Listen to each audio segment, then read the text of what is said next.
The Sahara Fortresses, History, Secrets and Rituals.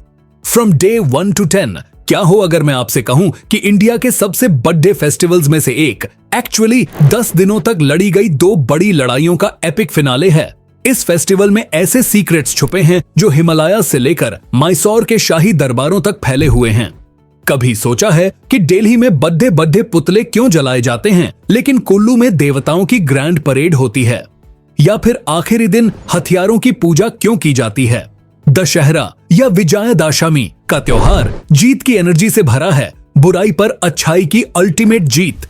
एक ऐसी कहानी जो सब कॉन्टिनेंट में अनगिनत तरीकों से सुनाई जाती है, लेकिन इसकी पावर को सच में फील करने के लिए आप सिर्फ एंड से स्टार्ट नहीं कर सकते, आपको पहले दिन से शुरू करना होगा। हम आपको नवरात्रि की 9 रातों और दशहरा के 10वें एपिक दिन की डे बाय डे जर्नी पर ले जाने वाले हैं। हम प्राचीन कथाओं को आज के वाइब्रेंट रिचुअल से कनेक्ट करेंगे और एक्सप्लोर करेंगे कि देसी इस मॉन्यूमेंटल फेस्टिवल को कितने डाइवर्स तरीकों से सेलिब्रेट करते हैं। Get ready to see Dussehra like never before. The 2 great stories countdown शुरू करने से पहले आपको उन 2 एपिक कहानियों के बारे में जानना होगा जो इस 10 दिवसीय फेस्टिवल की नींव हैं। पहली कहानी है देवी दुर्गा और राक्षस महिषासुर की, जो मार्कंडेय पुराण जैसे प्राचीन ग्रंथों से है। महिषासुर एक शेप शिफ्टिंग भैंसा राक्षस था जिसे तपस्या के बाद एक वरदान मिला कि वो अजेय है, कोई भी आदमी या देवता उसे हरा नहीं सकता था। इस शक्ति के नशे में उसने स्वर्ग पर युद्ध की घोषणा कर दी, देवताओं को बाहर निकाल दिया और आतंक का राज शुरू कर दिया।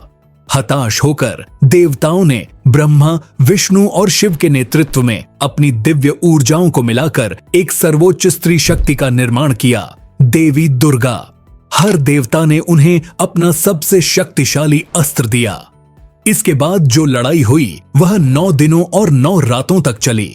इन्हीं हर रात को हम नवरात्रि के रूप में मनाते हैं, जिसमें हम देवी के उन अलग अलग रूपों की पूजा करते हैं जो उन्होंने अपनी लड़ाई के दौरान लिए थे। दूसरी कहानी है महाकाव्य रामायण से भगवान राम की कहानी। राम विष्णु के 7वें अवतार अयोध्या के राजकुमार थे।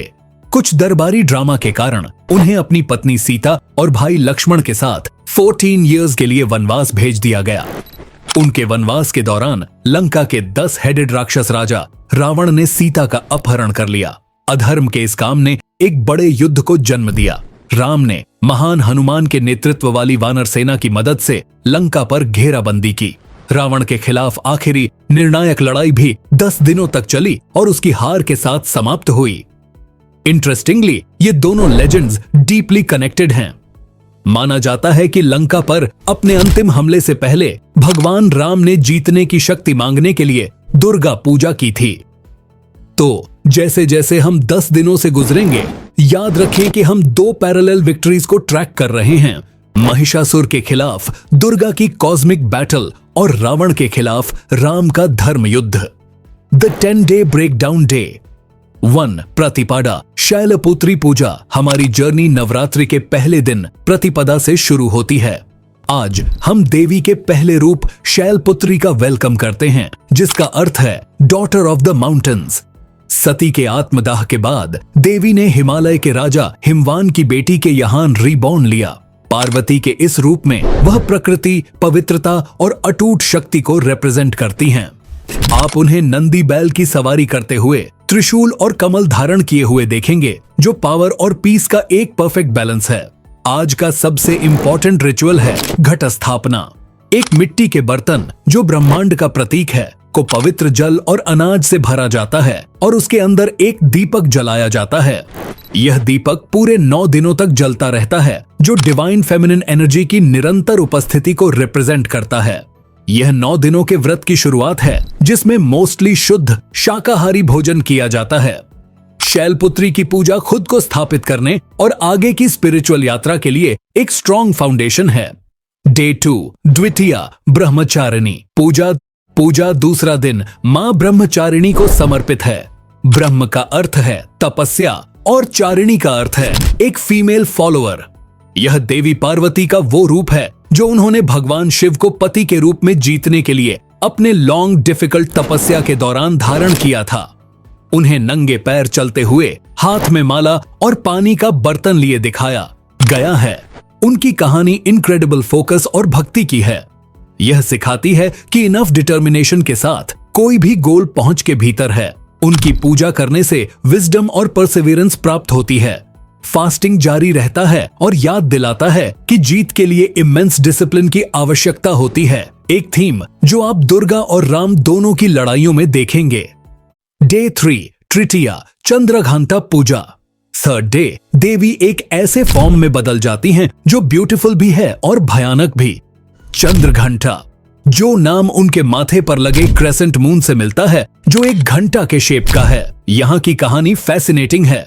जब भगवान शिव पार्वती से विवाह करने आए तो उनकी बारात भूतों और तपस्वियों से भरी एक स्केरी टोली थी।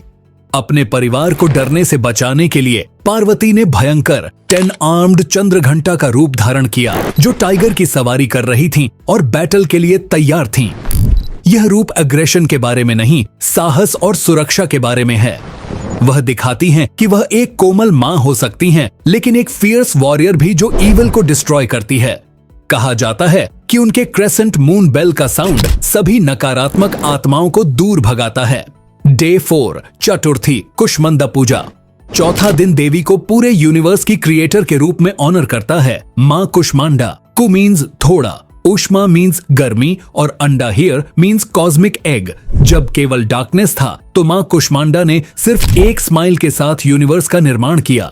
वह सूर्य के कोर में रहती हैं जो सभी सृष्टि को ऊर्जा और प्रकाश देती हैं। उन्हें 8 हैंड्स है जिनमें हथियार, माला और दिव्य अमृत का पॉट है और वह शेर की सवारी करती हैं। माँ कुष्मांडा की पूजा क्रिएशन, लाइफ और ऑप्टिमिज्म का सेलिब्रेशन है। वह एनर्जी के अल्टीमेट सोर्स को रिप्रेजेंट करती हैं। अपने फॉलोअर्स को हेल्थ और स्ट्रेंथ का आशीर्वाद देती हैं। डे 5 पंचामी स्कंदमाता पूजा।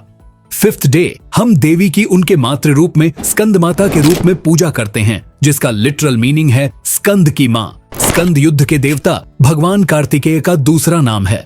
यहाँ देवी अपने शेर पर अपने शिशु कार्तिकेय के साथ हैं। यह एक ब्यूटीफुल पैराडॉक्स है कि कैसे एक फियर्स वॉरियर एक लविंग नर्चरिंग माँ भी हो सकती है।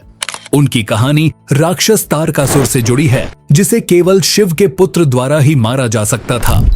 देवताओं ने शिव और पार्वती की मैरिज अरेंज की जिससे कार्तिकेय का जन्म हुआ, जिन्होंने अल्टीमेटली राक्षस को हराया।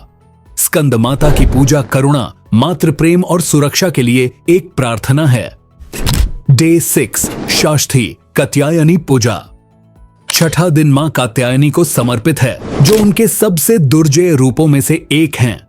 वह योद्धा देवी हैं जो विशेष रूप से महिषासुर को नष्ट करने के लिए देवताओं के कलेक्टिव एंगर से ऋषि कात्यायन के घर पैदा हुई थीं, जिससे उन्हें कात्यायनी नाम मिला। एक शेर की सवारी करते उनके हाथ वेपन्स लिए हुए वॉर के लिए तैयार हैं। इसी फॉर्म में उन्होंने महिषासुर पर अपना अंतिम हमला शुरू किया था। इसी रूप की पूजा भगवान राम ने रावण के साथ अपनी अंतिम लड़ाई से पहले की थी। उनकी पूजा करने से इनजस्टिस और इनर डीमंस से लड़ने की शक्ति मिलती है। यह राइचस एंगर को एक्शन में चैनल करता है। डे 7 सप्तमी कलरात्रि पूजा। 7वां दिन हमें देवी का सबसे फेरोशियस रूप दिखाता है, कालरात्रि मीनिंग डेथ की रात।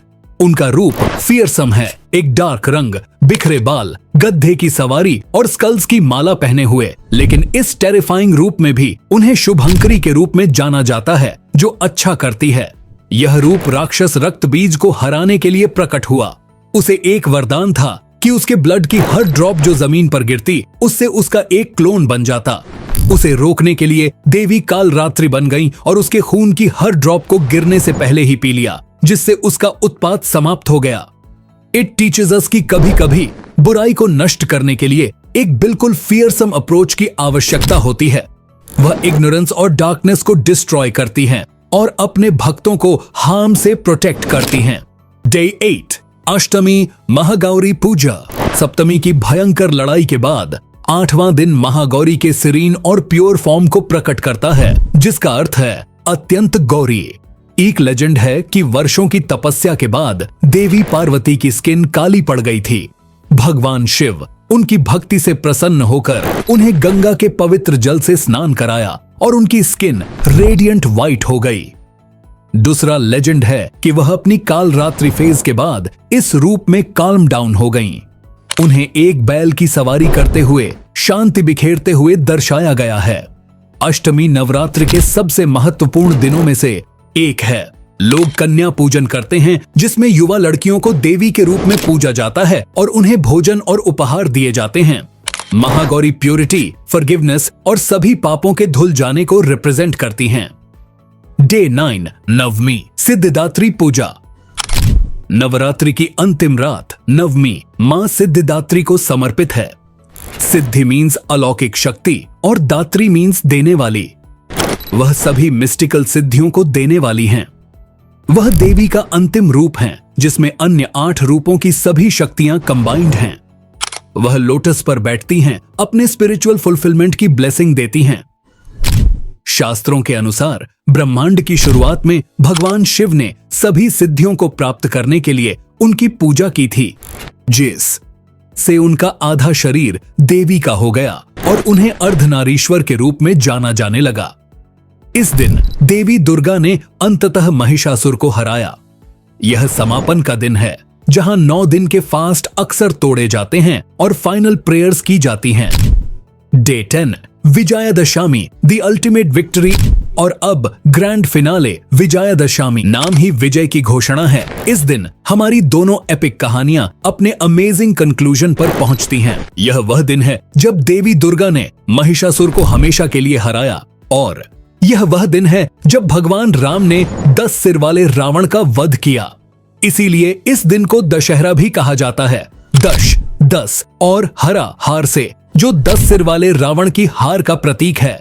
आज के सेलिब्रेशंस बहुत बड़े होते हैं और हर रिचुअल का गहरा अर्थ होता है। सबसे आइकॉनिक है रावण दहन। पूरे नॉर्थ इंडिया में रावण, उसके भाई कुंभकर्ण और उसके बेटे मेघनाद के विशाल पुतले आग के हवाले कर दिए जाते हैं। उन्हें पटाखों से भरा जाता है और उनका विस्फोटक विनाश बुराई और अहंकार के पूर्ण विनाश का प्रतीक है। यह एक पावरफुल पब्लिक शो है जो रामलीला के परफॉर्मेंसेस को समाप्त करता है, जो पिछले 9 दिनों से रामायण की स्टोरी बता रहे होते हैं। एक और की रिचुअल है शास्त्रा पूजा या आयुधा पूजा, वेपन्स और टूल्स की पूजा। यह परंपरा महाभारत से चली आ रही है। पांडव भाइयों ने अपने वनवास के दौरान अपने डिवाइन वेपन्स एक शमी के पेड़ में छिपा दिए थे। उन्होंने अपने किंगडम के लिए लड़ने के लिए विजयदशमी पर उन्हें वापस निकाला। आज यह धर्म की रक्षा के लिए तैयार रहने का प्रतीक है। आप सैनिकों को अपने हथियारों की, कारीगरों को अपने उपकरणों की और यहां तक कि छात्रों को अपनी किताबों की पूजा करते हुए देखेंगे। सभी आशीर्वाद और सफलता की कामना करते हैं। Regional diversity montage. हालांकि रावण का जलना प्रसिद्ध है, दशहरा की असली सुंदरता इसके इनक्रेडिबल रीजनल फ्लेवर्स में है। कुल्लू, हिमाचल प्रदेश में दशहरा एक सप्ताह तक चलने वाला त्योहार है, जो एक्चुअली विजयदशमी से स्टार्ट होता है। रावण को जलाने के बजाय मेन इवेंट एक भव्य जुलूस, रथ यात्रा है। सैकड़ों लोकल विलेजेस से डीटीज को पालकियों में भगवान रघुनाथ राम का सम्मान करने के लिए लाया जाता है। यह आस्था का एक शानदार प्रदर्शन है। साउथ में मैसूर, कर्नाटक की ओर बढ़ें और आप प्योर रॉयल ग्रैंडियर देखेंगे। यहां दसरा के रूप में जाना जाने वाला त्योहार देवी चामुंडेश्वरी, दुर्गा का एक रूप की महिषासुर पर जीत को सेलिब्रेट करता है। यह 400 साल पुरानी परंपरा जंबो सवरी के लिए फेमस है। एक शानदार जुलूस जिसमें एक सजाया हुआ हाथी देवी की सोने की मूर्ति को शहर की सड़कों से ले जाता है और पूरा मैसूर पैलेस हजारों रोशनियों से जगमगाता है। इस बीच वेस्ट बंगाल में दुर्गा पूजा का एंड हाई मेन इवेंट है। विजयदशमी पर देवी दुर्गा की सुंदर मूर्तियों को विसर्जन के लिए बड़े जुलूसों में नदियों में ले जाया जाता है। इसके साथ एक टचिंग रिचुअल होता है जिसे सिंदूर खेला कहते हैं, जहां मैरिड विमेन एक दूसरे को सिंदूर लगाती हैं, लंबे और सुखी विवाह की कामना करती हैं। यह देवी को एक बिटर स्वीट फेयरवेल है जब वह अपने घर लौटती हैं। पहले दिन की डिवाइन एनर्जी के आवाहन से लेकर 10वें दिन की अंतिम शानदार विक्ट्री तक दशहरा एक त्योहार से कहीं बढ़कर है। यह हमें एक शाश्वत सत्य की याद दिलाती है। अच्छाई की हमेशा बुराई पर और रोशनी की हमेशा अंधेरे पर जीत होगी। दुर्गा और राम की कहानियां सिर्फ मिथक नहीं हैं, वे उन लड़ाइयों की एलेगोरीज हैं जो हम अपने अंदर लड़ते हैं, हमारे अपने ईगो, एंगर और इग्नोरेंस के खिलाफ लड़ाई। रावण का जलना हमारे इनर डीमंस को जलाने का पावरफुल रिमाइंडर है। यह त्योहार रिन्यूअल का टाइम है और कम्युनिटीज को एक साथ लाता है। हमें दिवाली रोशनी के त्योहार के लिए तैयार करता है, जो ठीक 20 दिन बाद आता है। दशहरा हमें सिखाता है कि भले ही सही रास्ता डिफिकल्ट हो और उसमें 9 रातों का स्ट्रगल लगे, लेकिन 10वें दिन जीत जरूर होती है। तो आप और आपकी फैमिली दशहरा कैसे सेलिब्रेट करते हैं? आपके यहाँ की यूनिक ट्रेडिशंस क्या हैं? अपनी स्टोरीज नीचे कमेंट्स में शेयर करें। हमें इस कम्युनिटी से सीखना बहुत पसंद है। और अगर आपको हमारे सबसे एपिक फेस्टिवल्स में से एक का यह सफर पसंद आया तो लाइक, शेयर और सब्सक्राइब करना न भूलें। देखने के लिए धन्यवाद।